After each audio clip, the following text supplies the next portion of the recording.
Buenas noches, bienvenidos, gracias por venir. El tema de hoy es un tema, como siempre, en dos partes. La primera parte vamos a entender cómo vencer el orgullo espiritual. Cuando Cristo crece y nosotros menguamos. Menguamos quiere decir que nos rendimos a Él, nos minimizamos ante el Señor. ¿Ok? Esta noche nos reunimos no para sentirnos más espirituales, nos reunimos para parecernos más a Cristo. Y uno de los mayores obstáculos para eso es algo silencioso, algo que no siempre se ve, algo que incluso puede convivir con la Biblia abierta y las manos levantadas. Ese obstáculo se llama orgullo espiritual. El orgullo espiritual no se manifiesta como rebeldía abierta, o sea, no es algo que nosotros decimos, yo soy muy espiritual y me ando peleando con todo el mundo, no va por ahí. Se manifiesta como autosuficiencia religiosa, como una persona que se siente ya autosuficiente con lo que sabe de la Biblia, con lo que ha aprendido del Señor, como si eso fuera necesario para uno sentirse mejor que los demás. Tiende una persona así a compararse. Todos podemos pasar por eso en un momento determinado, como comparación constante, como la sensación interior de que nosotros estamos bien y otros no están tan bien, por decirlo. ¿Okay? Y Jesús fue muy claro con esto. Él nunca fue duro con el pecador arrepentido, pero fue firme, directo y confrontador con el orgulloso religioso. En Jeremías 17:9 encontramos, engañoso es el corazón, más que todas las cosas, y perverso. ¿Quién lo conocerá? ¿No? Nos llega a decir que el corazón no siempre, cuando se refiere al corazón en la Biblia, está diciendo que es amor y que todo es bonito. O sea, el corazón también puede ser perverso. Nuestro corazón tiene la capacidad de engañarnos incluso en lo espiritual. Podemos pensar que estamos creciendo cuando en realidad solo estamos acumulando información. Podemos creer que estamos firmes cuando solo estamos cómodos. Por eso necesitamos siempre la palabra del Señor. Porque la palabra no solo nos consuela, la palabra también nos examina, nos deja saber cómo estamos nosotros por dentro.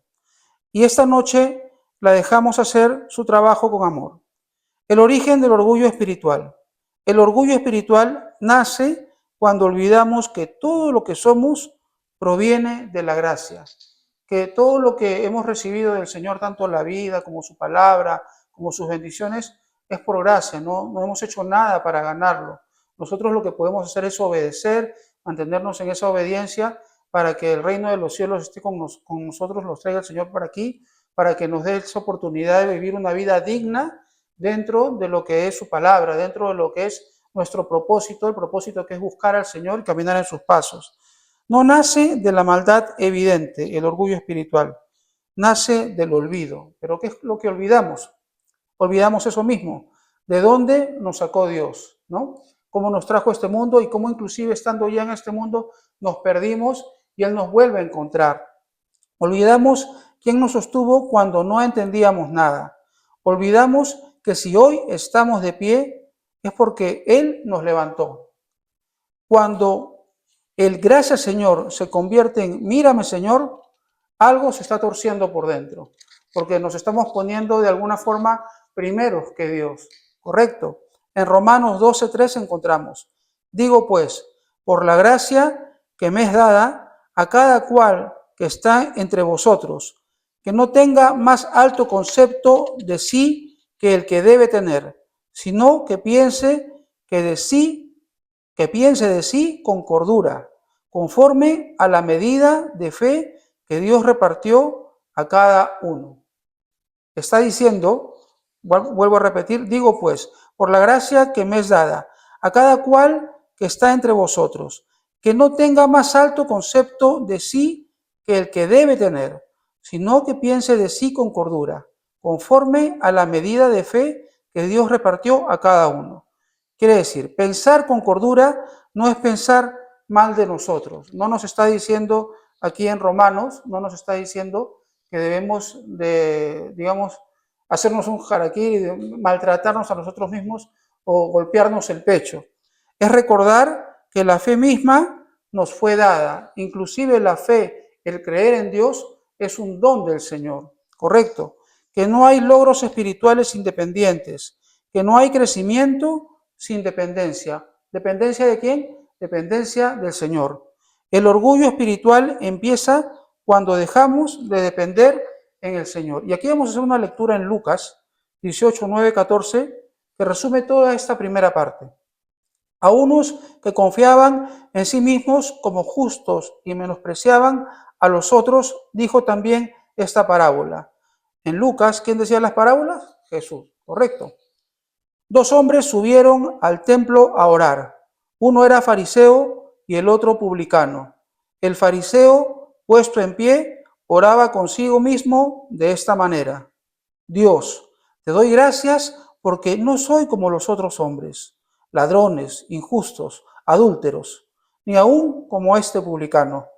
Ayuno 2 veces a la semana, diezmo de todo lo que gano. Pero el publicano, estando lejos, no quería ni siquiera alzar los ojos al cielo, sino que se golpeaba el pecho diciendo, Dios, sé propicio a mí, soy pecador. Os digo que éste descendió a su casa justificado antes que el otro. Perdón, Dios, sé propicio a mí, soy pecador. Y aquí acaba la parábola y dice el Señor, dice Jesús, os digo que este último, descendió a su casa justificado antes que el otro, porque cualquiera que se enaltece será humillado, y el que se humilla será enaltecido. O sea, no podemos llegar al Señor como cuando estamos en el nido, ¿no? Y teníamos que cumplir con cositas que nos pedía el profesor y le llevábamos, no sé, 5 o 6 tareas y el que tenía más tareas hechas era el que ganaba, sacaba el 20 o el 10 o la nota más alta. Con Dios no nos ganamos puntos, no tenemos una tarjeta que va cumpliendo algo que Dios nos pidió y vamos ganando puntos y le vamos ganando al resto. No es una competencia con nadie. Lo que está diciendo aquí el Señor es que nosotros nos tenemos que humillar ante él. O sea, ese ego que crece en nosotros puede crecer por cualquier cosa.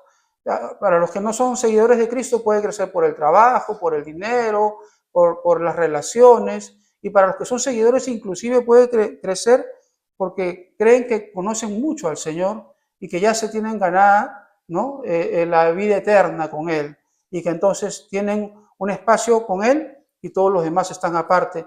Y no funciona así. Dios nos dice, humíllate y yo te voy a enaltecer, porque lo que voy a enaltecer es esa fe que tú tienes en mí, porque tú valoras el esfuerzo, lo que Dios ha hecho al enviar a su Hijo para que se sacrifique por nosotros y que nosotros aceptamos ese sacrificio, pero no lo aceptamos, erguidos, sino lo aceptamos agachando la cabeza.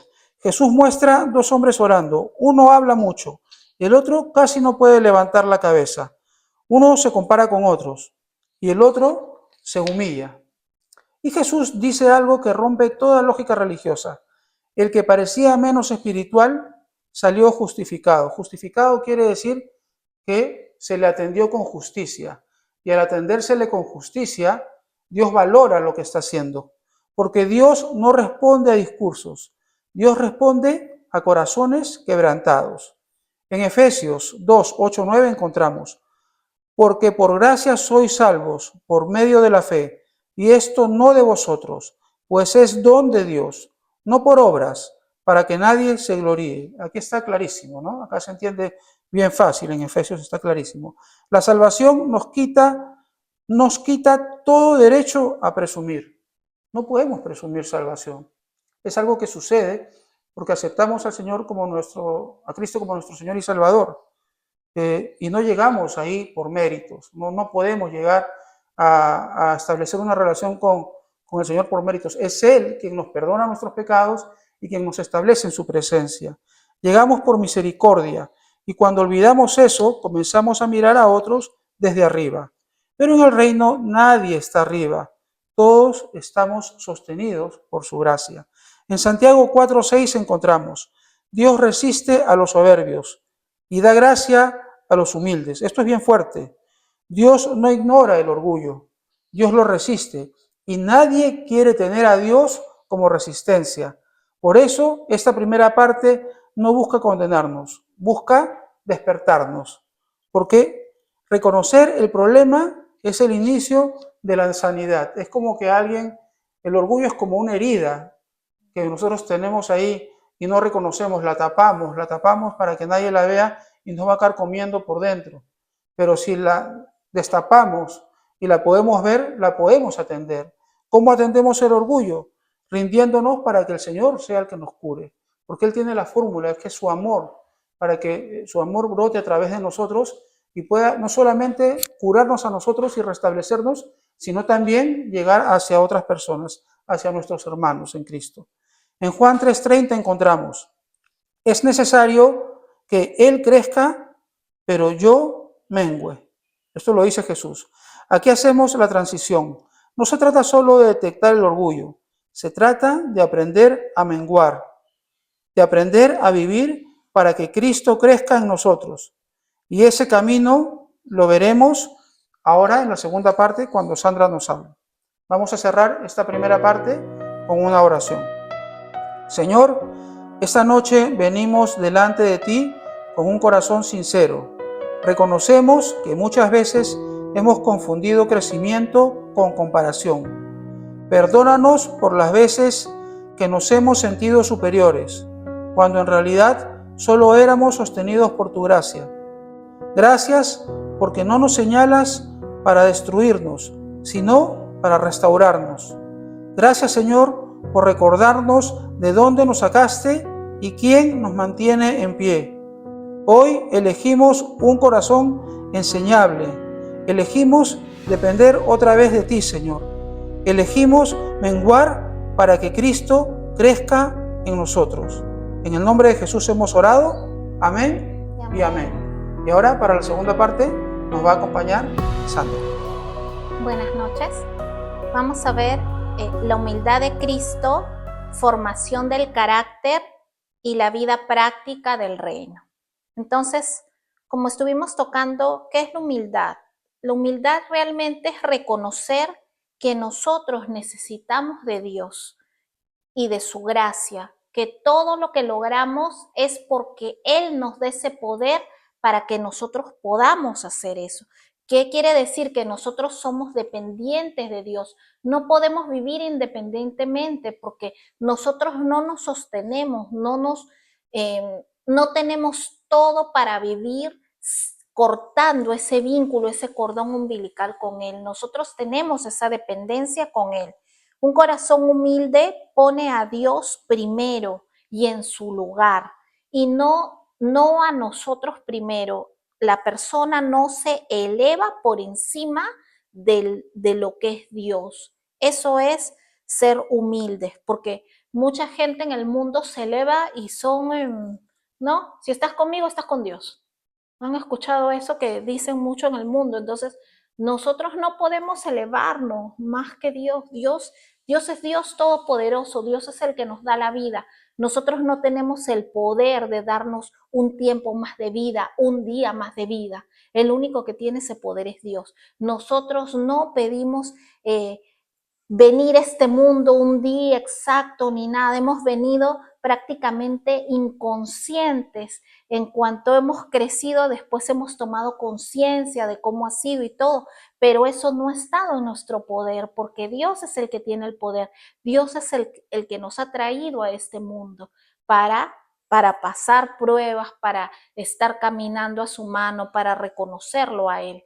Para eso hemos venido, para dar la palabra a toda la humanidad, para que todas las almas, todas las que más se puedan, se salven. Ese es el tiempo de la gracia, ¿no? Entonces, el Salmo 91, 14, 16 habla ahí de más o menos lo que queremos. Mira. Salmo 91, 14, 16 dice, por cuanto a mí ha puesto su amor, yo también lo libraré. Le pondré en alto por cuanto ha conocido mi nombre. Me invocará y yo le responderé. Con él estaré yo en la angustia. lo libraré y le glorificaré. Lo saciaré de larga vida y le mostraré mi salvación. Todo el poder de Dios cuando nosotros clamamos a Él, cuando nosotros nos rendimos a Él, cuando nosotros marcamos nuestra dependencia que tenemos a Él, porque nosotros como seres humanos hay tiempos que todo nos sale bien, entonces el ser humano se tiende a gloriar a Él, a engrandecerse a Él. Nos creemos los más justos que el juez, que todo el mundo, hasta de que Dios, porque de ahí el hombre, el ser humano y hasta muchas veces personas pequeñas comienzan a decir, ¿y por qué hay hambre en el mundo? ¿Y por qué hay guerras en el mundo? ¿Y por qué pasa esto? Y si Dios permite las guerras, entonces Dios es malo. Lo que nos separó de Dios fue el pecado, y lo que llegó a la tierra y al mundo es el pecado, la maldad y la desobediencia del hombre, la falta de temor de Dios y el vivir independientemente crea guerras, crea conflictos. Entonces es muy fácil echarle la culpa a Dios, y hay muchas cosas que están en nuestras manos. Muchas veces nosotros nos creemos muy justos, pero ningún hombre en el mundo puede ser justo. Ningún hombre en el mundo va a ser tan justo como Dios. Nadie se compara, aunque sea la persona más resaltante en el mundo por muchas cosas que haya hecho, nunca es justa. El ser humano no puede ser justo. No podemos, nuestra naturaleza no lo es, esa es naturaleza de Dios. Dios está sentado en un trono de justicia. Dios es justo y nosotros necesitamos depender de Él para que Él quite nuestras vendas, porque muchas veces nos pasaron cosas en la vida y nuestro cerebro hace ciertos pensamientos creyendo que la realidad es esta, pero Dios es el que sabe cuál es la verdad. Acá no hay verdades que este año es verdad, el año pasado también fue y el próximo año esa verdad ya no es verdad. No, la verdad de Dios es desde antes del mundo hasta después de que ya no existiese el mundo. La verdad continúa, la verdad persiste, la verdad no cambia. Dios es verdad y Dios no cambia. Dios nunca cambia. Esa es nuestra certeza, nuestra seguridad, que Dios va a cumplir lo que nos prometió. Dios no nos va a fallar porque es Dios, no es un ser humano, no es hombre para mentir. Eso es lo que sucede, ¿sí? Entonces, recordemos que cuando nosotros sometemos nuestra vida a Dios, es cuando, por ejemplo, con el rey David lo reemplazó al rey Saúl. ¿Por qué? Porque el rey David en ese momento estaba quebrantado, estaba al rodillas a Dios, él estaba a los pies de Dios. Entonces, por eso es que reemplazó a Saúl, porque Saúl se llenó de soberbia, estuvo rodeado de tanta riqueza, de tanto poder, que se perdió en el camino. Y eso es lo que le sucede al hombre. Muchas veces podemos empezar bien, damos los primeros pasos, y cuando cada vez estamos en una mejor posición, o un pastor con una iglesia mayor o eso, hay que orar mucho por ese ser humano, porque es muy difícil no tropezar, no resbalar. Entonces, por eso es muy importante caminar de la mano de Dios, porque todos somos seres humanos y esta palabra es para todos, desde los más pequeños hasta los más grandes. Tengas poco o tengas mucho, todos nosotros le vamos a dar cuentas a Dios de todo. En lo poco, como dice, en lo poco has sido fiel, en lo mucho lo serás, en todo le vamos a dar cuentas. Tengamos mucho, tengamos poco, ¿sí? Entonces, veamos la humildad de Cristo Jesús. En Filipenses 2, 5, 8 dice, haya pues en vosotros este sentir que hubo también en Cristo Jesús, el cual, siendo en forma de Dios, no estimó el ser igual a Dios como cosa a que aferrarse, sino que se despojó a sí mismo, tomando forma de siervo, hecho semejante a los hombres, y estando en la condición de hombre, se humilló a sí mismo, haciéndose obediente hasta la muerte y muerte en cruz. Qué difícil, ¿no? Imagínense que nosotros no seamos seres humanos, que encima de nuestra humanidad tengamos, no sé, amor perfecto, toda la perfección, toda la misericordia, podamos ver pasado, presente y futuro.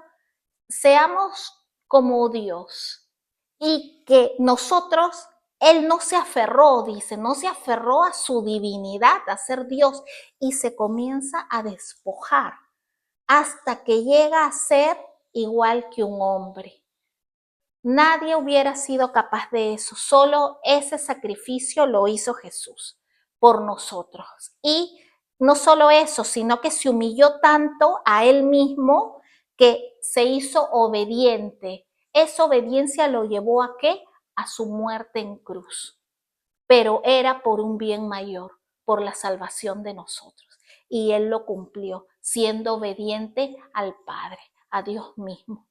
¿Sí? Entonces, eso es algo muy difícil, imposible para nosotros, hasta muchas veces imposible que nosotros lo entendamos. Y no entendemos que para nosotros es un privilegio que Dios nos use, es un privilegio que podamos orar, es un privilegio tener esta casa de oración, es un privilegio un pastor que tenga una iglesia, que pueda dar la palabra de Dios, es un privilegio más que algo pesado, más que un trabajo, más que, ay, no, ¿saben? Es un privilegio que Dios nos use, que Dios use para que digamos su palabra. ¿Quién somos nosotros? Si no tan pequeños. Miren la obra de Dios, quienes han viajado, han visto las maravillas del mundo. Todo eso fue creado por Dios. Dios no nos necesita. Nosotros lo necesitamos a Él. Nosotros necesitamos de su bondad. Nosotros necesitamos buscarlo porque si no nos torcemos, porque si no nos alejamos, porque si no vienen los pensamientos que no son conforme a las enseñanzas de Dios. Nosotros necesitamos de Él porque nosotros somos los que soltamos su mano y los que nos alejamos y después nos autoengañamos y decimos, pero ¿por qué si yo soy bien buena? Y no, Dios no miente, Dios no falla, Dios es verdad. Si nosotros le pedimos y le oramos y le decimos, Señor, indícame el camino en esta decisión, ¿qué hay aquí? Él te lo va a mostrar. Algunas personas puede ser que no crean que es así. Y una vez que uno se humilla, uno mismo, la soberbia, el creer que tú lo sabes más, y le dices, Señor, yo no sé qué pasa, tú muéstrame, tú indícame si ese es el camino o si no lo es. Dios te va a indicar, Dios te lo va a decir, Dios te va a dirigir, Dios te va a poner el sentir, Dios va a ver la forma, pero Él te lo va a decir. Y eso es verdad. Dios sí se comunica con sus hijos. Juan 13, 14, 15 dice, pues si yo, el Señor y el Maestro, he lavado vuestros pies, vosotros también debéis lavaros los pies los unos a los otros, porque ejemplo os he dado, para que como yo os he hecho, vosotros también hagáis. Claro, Jesús en la última cena lavó a todos los pies. Imagínense, y cuánto nosotros muchas veces nos crecemos, nos volvemos soberbios. Bueno, esos ejemplos creo que todos los sabemos más que yo los pueda decir. ¿Y qué dice? Que nosotros sirvamos, porque el reino de Dios no es como aquí, que los primeros son los primeros. En el reino de Dios los últimos van a ser los primeros. Nosotros venimos a este mundo a servir. Recordemos, nosotros no pertenecemos a este mundo. Nuestro mundo va a estar en el reino de los cielos con Jesús, con Cristo, cuando Él reine y venga. Esa es nuestra certeza, eso es lo que sabemos, porque Dios no miente. Entonces es un privilegio que Dios nos haya quitado las vendas y que nosotros tengamos esa certeza. Muchas personas creen en algunas cosas de la Biblia y en otras no. Bienaventurados nosotros los que creemos toda la palabra de Dios, porque no vamos a ser confundidos, porque vamos a estar parados firmes, aunque nadie lo entienda, nosotros vamos a estar firmes y este es nuestro alimento del espíritu, lo que nos va a dar fuerza, lo que va a hacer que no gobierne nuestra carne, sino que gobierne nuestro espíritu, que aunque no entendamos, nosotros vamos a obedecer esto, aunque tengamos que crucificar nuestros deseos, ¿sí? ¿Qué más? En Gálatas 5, 22, 23 dice, mas el fruto del Espíritu, que varias veces hemos tocado esto, es amor, gozo, paz, paciencia, benignidad, bondad, fe, mansedumbre, templanza. Contra tales cosas no hay ley. Entonces, ¿qué dice? El amor perfecto de Dios, el amor sufrido, el amor que todo lo cree, el amor que no se alegra cuando al otro le pasa algo, no se alegra en la maldad, siempre quiere el bien, todo lo cree. ¿Qué te dice el mundo de eso? Ay, no, eso es tonto. Voy a ser tonta si creo de todo. Ese es el amor sin maldad, el amor perfecto de Dios, ¿sí? Gozo, tener gozo en la vida, ¿no? Tener saber disfrutar de las cosas buenas que Dios nos da. Dios nos da las cosas buenas para que las disfrutemos. Luego la paz de Dios que sobrepasa todo entendimiento, que aunque pasemos tormentas, esa paz es interna. Aunque haya pasado algo malo y todos estén desmayados, nosotros tengamos esa paz. Luego la paciencia que debemos de tener con todos y lo que menos tenemos. Eso de saber a veces cerrar la boca o calmarnos y ver a la otra persona como un reflejo nuestro y no como un total extraño, ¿no? Luego la benignidad, no hacerle el mal a otro, ¿no? No ante cualquier cosita queremos sacar las uñas o responder rápidamente para hacer daño. Entonces, aprender a no hacerle daño al otro, la bondad, ¿no? El compartir, ser bueno con el otro, ser paciente, todo eso, ¿no? La fe en Dios, que Dios nos da una medida, nosotros debemos de pedirle esa fe. La mansedumbre, ser mansos. Qué difícil es en el mundo a todo lo que el mundo nos enseña, ¿no? Ser mansos, no estar ahí a la defensiva siempre, a quien gana, que si no, en este mundo, al menos acá, que si no respondes rápido, no, ya perdiste, que tienes que estar con la respuesta ahí como peleando, ¿no? Eso no nos enseña la Biblia, ¿no? La templanza es tener prudencia, tener el dominio propio, muchas veces con las pasiones, con las cosas que dominan al mundo, dominan la carne, dominan al ser humano. Acá nos dice que tengamos esas cosas bien puestas en Dios y eso lo vamos a tener cuando nosotros estamos más tiempo de rodillas con Dios, más tiempo con la palabra de Dios, pidiéndole a Dios nos ayude a obedecer y a vivir su palabra. No solo, qué lindo, ya oí, qué lindo, qué bonito, oímos la palabra, qué hermoso.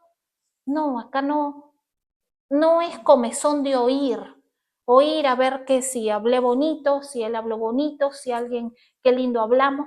No, acá no es hablar, no es charlar. Es que nosotros, que el Espíritu Santo obre en nosotros y tomemos conciencia de cómo quiere Dios que actuemos, cómo quiere Dios gobernar nuestra vida, aunque no lo entendamos al 100%, ¿sí? Entonces, Dios muchas veces permite situaciones que nos incomodan. ¿Por qué? Porque no somos humildes. Entonces, muchas veces decimos, ¿por qué pasa una u otra cosa? Y voy a leer 2 de Corintios 12, más o menos como hasta el 9, vamos a ver, desde el 7 voy a leer, ¿sí? 2 de Corintios 12, 7 dice, no, voy a leer desde el 6, sí, dice, acá está hablando Pablo, si no me equivoco, dice, sin embargo, si quisiera gloriarme, no sería insensato, porque diría la verdad, pero lo dejo para que nadie piense en mí más de lo que en mí ve u oye de mí, y para que la grandeza de las revelaciones no me exaltase desmedidamente, me fue dado un aguijón en mi carne, un mensajero de Satanás que me abofetee, para que no me enaltezca sobremanera, respecto a lo cual Bueno, ahí paremos. ¿Qué quiere decir? Que había un agujón, que había una debilidad, que había una dolencia, algo que le causaba dolor. No sabemos qué, puede ser una enfermedad, algo había que él tenía ahí. Entonces dice, un aguijón en mi carne, un mensajero de Satanás que me abofetee, que le recuerde qué tan humano es, ¿no? Para que no me enaltezca. Recuerden que los discípulos, imagínense, echaban fuera demonios, veían milagro tras milagro, la iglesia en ese tiempo era bastante grande.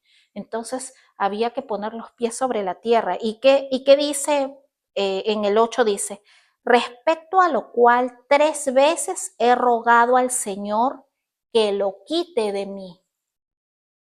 O sea, no es que no pidió, no es que no creyera, no es que no se le pudiera hacer una liberación a él. Él pidió 3 veces que se lo quite. ¿Y qué pasó? Y me ha dicho, bástate mi gracia, porque mi poder se perfecciona en la debilidad. Por tanto, de buena gana me gloriaré más bien en mis debilidades, para que repose sobre mí el poder de Cristo. Por lo cual, por amor a Cristo, me gozo en las debilidades, en afrentas, en necesidades, en persecuciones, en angustias, porque cuando soy débil, entonces soy fuerte. Entonces, esta es una gran enseñanza, porque muchas veces el ser humano puede ver algo, por ejemplo, puede decir, ay no, Sandra es impuntual. Entonces, como Sandra es impuntual, no, entonces ese puede ser mi aguijón, si lo pensamos de alguna manera. Entonces, en medio de mi debilidad, de la debilidad, cada ser humano tiene una debilidad, Dios se enaltece, bástate de mi gracia. Oh, no, mi debilidad es, por ejemplo, es que yo no puedo predicar ni nada porque no leo rápido, porque yo leo y después me olvido, porque no hablo tan rápido. Si más no recuerdan, y esto sí, tal vez se den cuenta, cuando empezamos la casa de oración, yo no hablaba muy rápido. Las palabras se me iban y muchas veces me quedo así en blanco. Decía, ay, mi madre, ¿qué voy a hacer? Y yo misma, cuando Dios le pidió a Arturo que hagamos la casa de oración, yo decía, ay, Señor, ¿y ahora qué has pedido? ¿Qué voy a hacer? Y las 2 primeras casas de oración no las grabamos. Lo primero que le dije, sí, haz la casa de oración, quienes vengan vienen, pero no lo grabes. No lo grabes porque yo no quiero, sabe Dios cuánta gente lo va a ver y a mí no me gustan las cámaras de ningún sentido. Y él me dijo, ok, ya para no discutir, ¿no? Ni 2 semanas y Dios le dijo, grábalo. Dios me dijo, ok. Pero así, y en oración que le decía, Señor, tú verás cómo haces. Yo te digo, heme aquí, tú verás qué haces, cómo lo haces, y eso no es lío mío, porque es la obediencia de uno y Dios va a ir formándote, Dios va a ir equipándote, Dios va a ir dándote más fe, dándote fuerzas. Entonces, eso también es algo que hay que ver, ¿no? Luego, en Proverbios 4:23 dice, sobre toda cosa guardada, guarda tu corazón, porque de él mana la vida. No dice guarda tu billetera, no dice guarda tus sueños, guarda tu corazón, lo que tienes en tu corazón. ¿Qué guardas en tu corazón? ¿Rencor? Oh, sí, este día me hizo llorar tal, este día fulana me molesté con fulano. ¿Qué apuntas en tu corazón? ¿Qué guardas en tu corazón? ¿Estás perdonando al hermano como te gusta que Dios te perdone o no? ¿Qué estás haciendo? ¿No? Luego, en Colosenses 3, 12, 13 tenemos, vestíos pues como escogidos de Dios, santos y amados, de entrañable misericordia, de benignidad, de no hacer daño a los otros, de humildad, poner a Dios primero, nuestra dependencia a Dios, de mansedumbre, ser mansos, de paciencia, que quiere decir que nos soportemos, soportándonos unos a otros y perdonándonos unos a otros. ¿Cómo puede haber personas, amigos, familias que año tras año están desunidos por un error, por una cosa y nunca más se vuelven a hablar? se distancian y se forma realmente una barrera muy fuerte, porque ahí no hay perdón, ahí no hay conocimiento de Cristo. No lo pueden entender y por esas personas hay que orar, para que tengan el conocimiento de Cristo, para que se ablande su corazón, para que se den cuenta que así todos tenemos errores y pecados y que una vez nos entregamos a Cristo, Dios nos perdona. Nos perdona a nosotros y nosotros también debemos de perdonar al hermano, por más difícil haya sido la cosa, porque eso va a hacer que nosotros nos restauremos también. ¿Sí? Luego en Efesios 4:1-3 dice, yo pues, preso en el Señor, os ruego que andéis como es digno de la vocación con que fuisteis llamados, con toda humildad y mansedumbre, soportaos con paciencia los unos a los otros en amor, solícitos en guardar la unidad del Espíritu en el vínculo de la paz. Entonces acá que pide que haya unidad, que haya paz entre hermanos. ¿Por qué? Porque el orgullo no va a traer unión, va a traer división.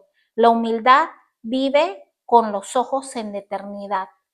Lo humilde te va a llevar hacia lo eterno. En 1 de Pedro 5:6 tenemos, humillaos pues bajo la poderosa mano de Dios, para que Él os exalte cuando fuere tiempo. Humillaos pues bajo la poderosa mano de Dios, para que Él os exalte cuando fuere tiempo. Él nos va a exaltar. ¿Cuándo? Cuando sea el tiempo. Él sabe el tiempo perfecto. Este es el tiempo que nosotros obedezcamos a Él, obedezcamos su palabra, porque Dios va a saber en qué momento y cuándo nos va a exaltar.